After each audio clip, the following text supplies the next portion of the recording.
Svidjet će ti se. Vjeruj mi. Što vidiš sad je moje normalno stanje. Ovo je Super Saiyan. A ovo je Super Saiyan koji je duplo jači od prethodnog Super Saiyana. Možeš ga zvati Super Saiyan 2.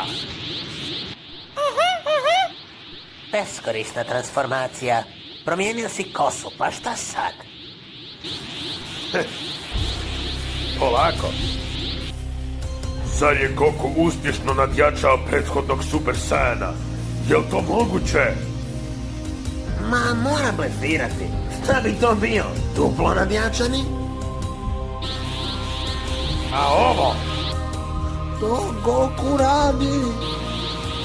je prelaženje svake granice.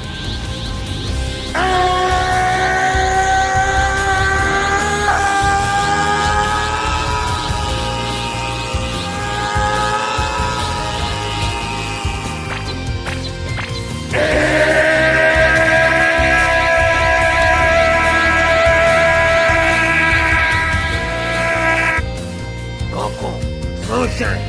Moraš podhitno prestati. To ti oduzima vrijeme koje imaš na zemlji. A treba ti svaka sekunda.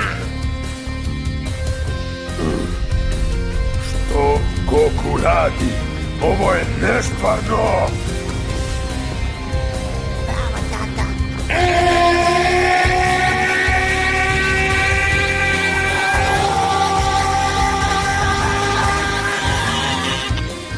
Goku, moraš prestati, molim te!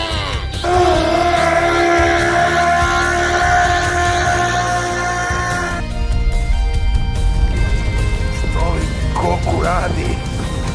Cijeli svijet se trese. Ako sad ne prestane, zemlja će eksplodirati. Ah!